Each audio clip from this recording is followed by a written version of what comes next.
Hey everyone, welcome back.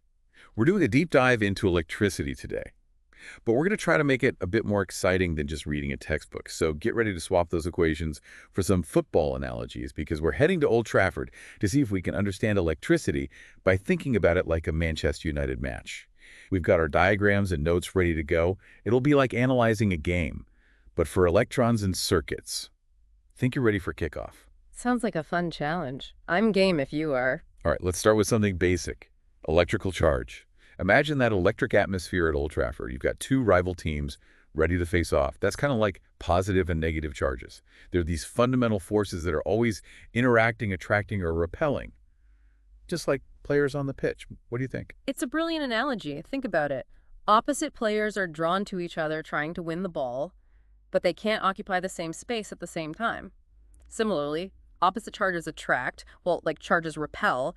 It's this push and pull that makes electricity work. Okay, so we've got our players, the charges. Now let's think about the flow of a game. In electricity, we call that current.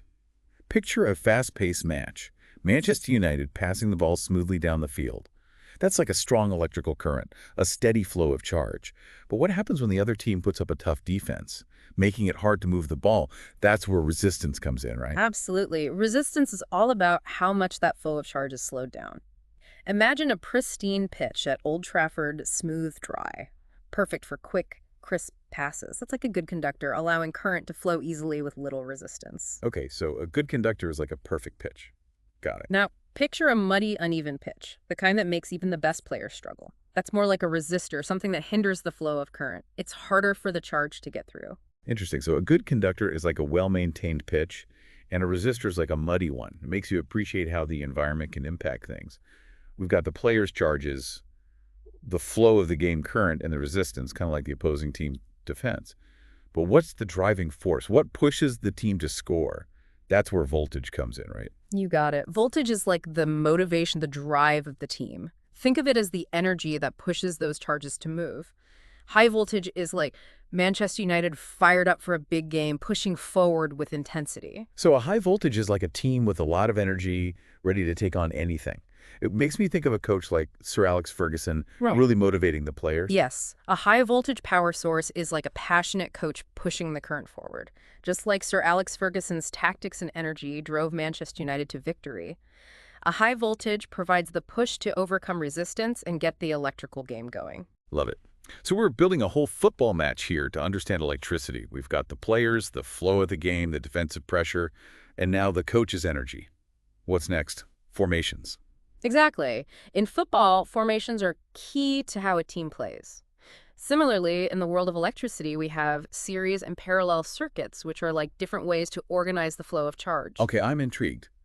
Break it down for me. How do these formations work in the electrical world? Imagine a line of Manchester United players passing the ball one after the other, each relying on the player before them. That's like a series circuit, a single pathway for the current. If one player messes up, the whole flow is interrupted. So it's a direct path, but there's a risk if any part of the chain breaks down. Right. Now imagine Manchester United spreading out across the pitch with multiple players making runs and passing options. That's more like a parallel circuit, several paths for the current to flow. So if one path is blocked, Yeah. there are other ways for the current to get through. It's like having backup options on the field. Does that make it more efficient? You got it. A parallel circuit is like a team with multiple attacking options. It reduces overall resistance, letting more current flow, just like a coordinated attack, can overwhelm a defense. This is fascinating. We've gone from basic charges to formations. But before we get too carried away, we have to talk about safety, which is crucial in both football and electricity. Absolutely. Just like in football, where rules and safety measures protect players, understanding how to work with electricity safely is paramount. And I bet you've got the perfect football analogy to explain it. What's the electrical equivalent of a good defense? Think of the earth wire, a vital safety feature in electrical systems. It's like a dedicated defender whose job is to prevent electrical shocks. Just like a strong defensive line protects the goal, the earth wire directs stray currents safely to the ground. So it's like that last line of defense, making sure things don't go wrong. But how exactly does it work? Does it like tackle those dangerous currents? Well, not exactly tackling, but you're getting the idea. The earth wire provides a pathway for unwanted current to flow safely away. preventing dangerous buildups that could cause shocks or damage. Okay, so it redirects those rogue currents, keeping everything running smoothly. Kind of like how a well-drilled defense clears the ball away from danger. Precisely. A properly grounded electrical system is essential for safety and stability. Just like a well-organized defense is key to a team's success and the safety of its players, it's all about having those safeguards in place. All right, I'm starting to see how all these electrical concepts connect. It's like we're analyzing a football match, but for electricity. We've covered charges, current resistance, voltage, even formations and safety, but there's still so much more to explore, right? So far, we've been talking about direct current DC, a steady flow of charge in one direction, like a well-executed passing play. But what about alternating current AC? How does that fit into our football analogy? Good question. Think of AC as a more dynamic match, where possession constantly changes with the ball moving back and forth between the teams. It's not as straightforward as DC, but it's incredibly important because it's how electricity is delivered to our homes. Okay, so DC is a constant flow, like a strategic buildup, while AC is a bit more chaotic, like a fast-paced back-and-forth game. Both are essential in their own way, right? But wouldn't all that back and forth make AC less efficient? Actually, AC has some key advantages. Think about those long passes that can quickly change the game. That's similar to how AC can be transmitted over long distances more efficiently than DC, which is why it's used for the power grid. So AC is like the long ball strategy of the electrical world. It covers more ground, but maybe not with the same precision as a series of short passes. You've got it. And just like different game situations call for different tactics, both AC and DC have their own unique uses. But how do you think we get that high voltage AC power down to a safe level for our homes? Any football analogies come to mind? Getting from high voltage to a safe level. I'm thinking about those moments when a team needs to adjust their strategy, maybe bringing in a substitute or switching formations. Could it be something like that? Exactly. That's where transformers come in. They're like the coaches who adjust the electrical team's Yeah. energy level depending on the situation. Okay, I'm following you. So how do these electrical coaches work? Think of a step-up transformer as a coach giving a rousing pep talk. Boosting the team's energy for a crucial match, they increase the voltage, which is like amping up the electrical pressure to transmit power efficiently over long distances. So step-up transformers are like those pre-game speeches that get everyone fired up. What about bringing the voltage back down? That's where step-down transformers come in. They're like the coaches who ensure the team plays safely and strategically within the rules. They decrease the voltage to a safer level, making it suitable for use in our homes and everyday devices. Got it. They're like the cool heads, ensuring things don't get too out of control. We've talked about players' formations, coaches, even strategies. Now imagine the Premier League as a whole. How does that translate to the world of electricity? That brings us to the national grid. Think of it as the premier league of electricity, with power stations acting as the teams competing to generate and supply power to the nation. So instead of scoring goals, power stations are generating electricity. Exactly. And It really is. We started with just the basics of electrical charge. And now we're talking about the national power grid all through the lens of football. it's amazing how seemingly different things can share underlying principles.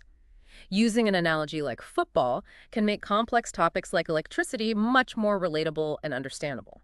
I completely agree. But it's not just about understanding the concepts. It's about appreciating the ingenuity and complexity of the systems that power our world right. Absolutely. It's about sparking that curiosity and encouraging people to look deeper, to ask questions, and to see the connections between the familiar and the unknown. We've covered a lot of ground in our deep dive. From charges to current resistance to voltage circuits to the national grid, we've explored it all, thanks to the power of the beautiful game. But before we wrap things up, I have one last question for you. It's inspired by something you said earlier about energy transfer in a football match. You mentioned how energy is transferred in a football match. Players running, kicking the ball, fans cheering. How does that relate to the concept of power in electrical circuits?